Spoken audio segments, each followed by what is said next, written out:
nación judía, ya que ellos esperaban en un Mesías libertador.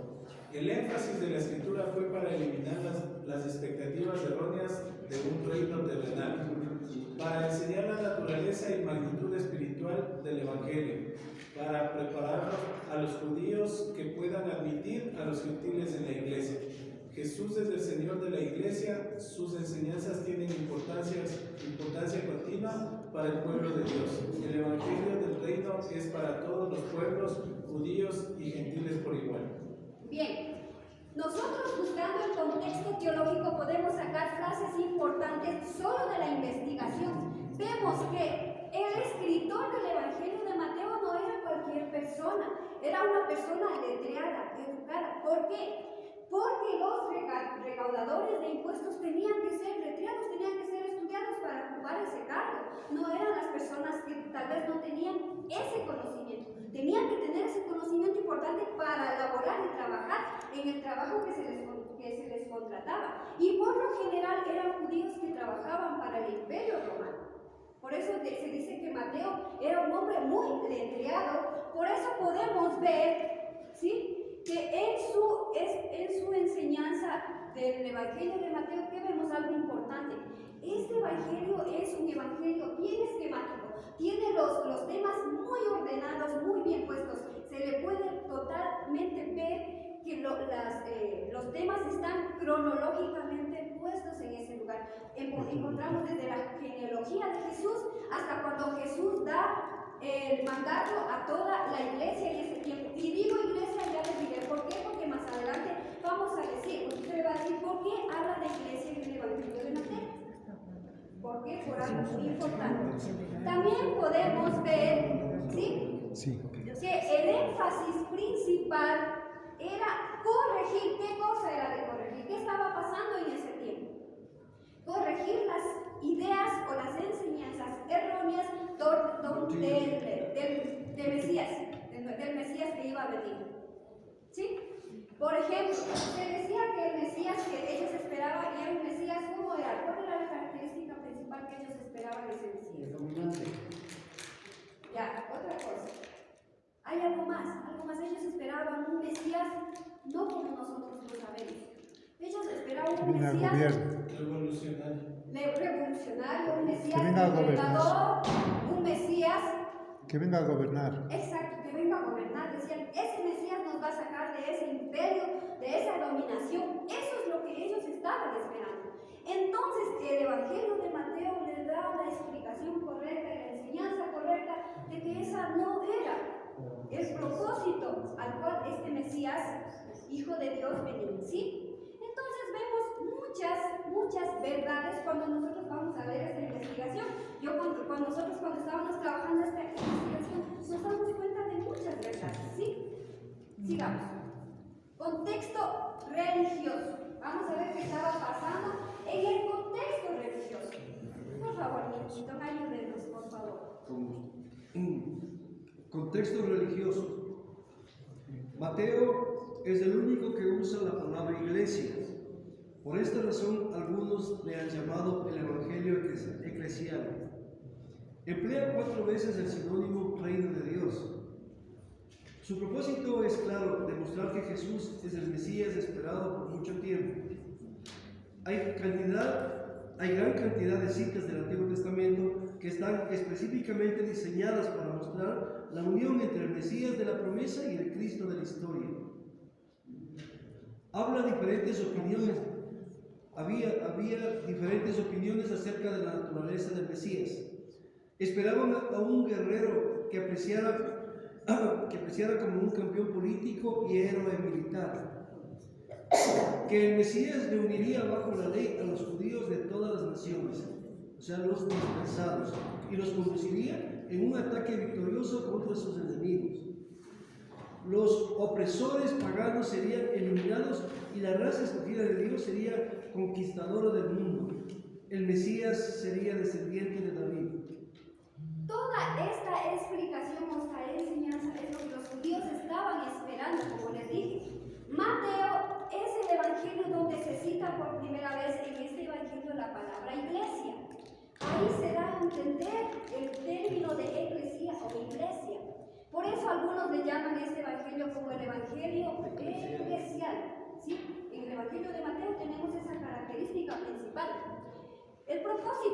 les dije, era demostrarles a las personas que este Jesús o este Cristo era el Mesías enviado de Dios, ¿sí?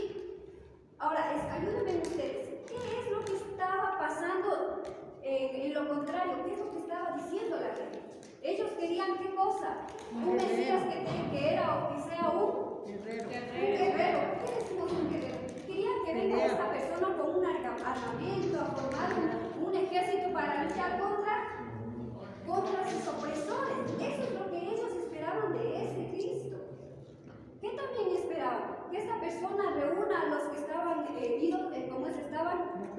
dispersados en otros lugares para volverlos a unificar.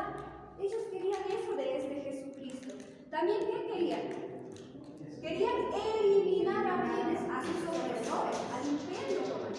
Todas esas características querían ver en este Jesucristo, en este Cristo.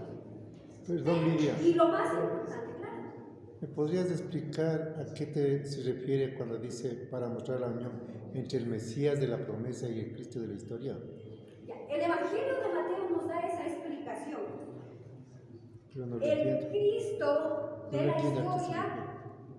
el Cristo de la historia es el que la Biblia nos enseña, que venía a...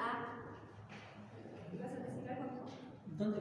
Aquí mismo. Ahí arriba donde Aquí. dice para mostrar, arriba, para mostrar la unión entre el Mesías de la promesa y el Cristo. Segundo párrafo. Hay una gran cantidad, ahí sigue para abajo. Aquí, ¿no es cierto? Sí. ¿Qué tenía que ver el Mesías de la promesa y el Cristo de la historia? Eso es lo que A dice. ver. ¿Qué significa? Sí, verán. Desde el Antiguo Testamento fue profetizado la venida del Mesías. Desde el Antiguo Testamento. Así es. Todo el pueblo de israelitas sabía. Todo después del pueblo judío sabía.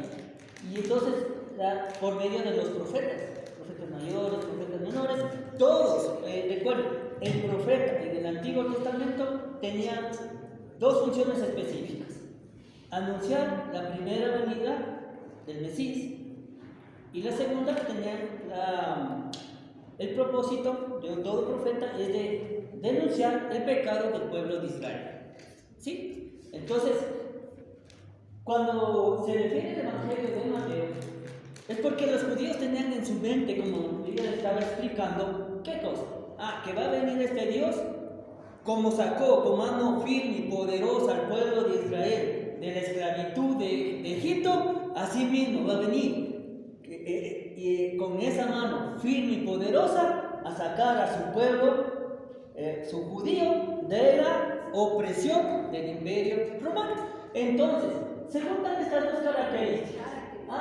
El Mesías de la promesa, ¿sí? Entonces los judíos dicen, bueno, ¿cuál es el de la promesa? El dado en el Antiguo Testamento por medio de los profetas, ¿sí?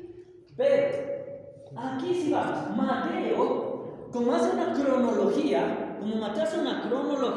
y por eso inclusive el Evangelio de Mateo comienza diciendo los descendientes, ¿desde dónde viene la descendencia de Jesucristo? ¿Por qué? Porque les quiere decir a los judíos convertidos que este Cristo que ellos esperaban en la promesa del Antiguo Testamento es este Cristo mismo de la historia que se fue manifestando, y por eso es que les va describiendo desde su genealogía cómo Dios y cómo en la persona de Cristo se va cumpliendo esa promesa.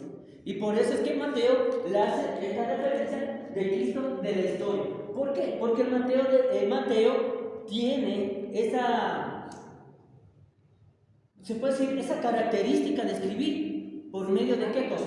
Sistemáticamente, cómo Cristo se va manifestando por medio de la historia. Y enlaza las dos.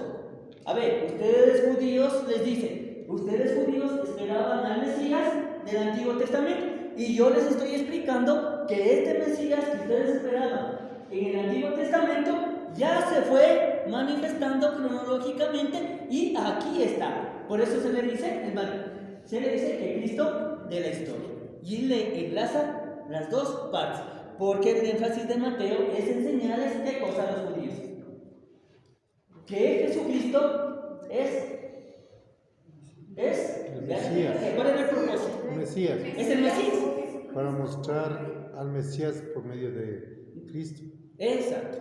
¿Sí? Ahí, Entonces, no sé si le entendieron esa parte. Entonces, estas dos frasecitas es como que es la misma persona con diferentes características. Una partecita.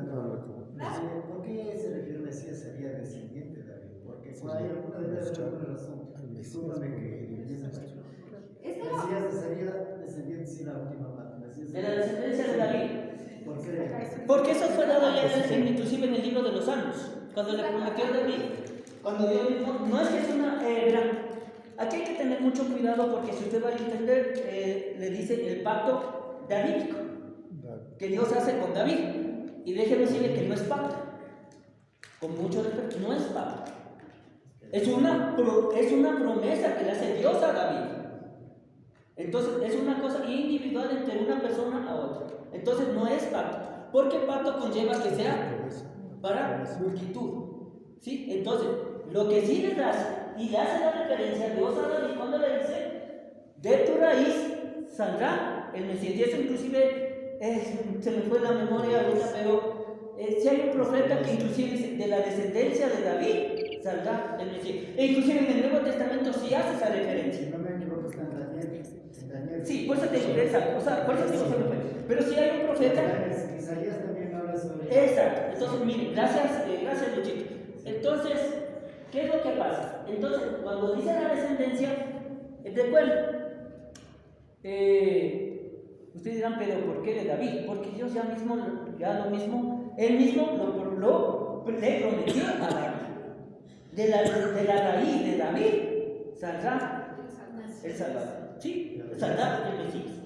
¿Sí? Y tú lo mencionaste en los dos pasajes referentes. En Isaías. Sí. Pero no me acuerdo los versículos. Sí, exacto. Gracias. Y por eso el Evangelio de Mateo habla cronológicamente. Al principio habla de una genealogía. Y ustedes pueden ver que en los otros evangelios no se muestra eso, pero en el Evangelio de Mateo sí, porque él les quiso decir, miren, al Mesías que ustedes esperaban tiene descendencia, viene de la descendencia de David. Por eso él les presentó esa genealogía para demostrar que el Mesías, el que estaba en ese momento, Jesucristo, era el Mesías.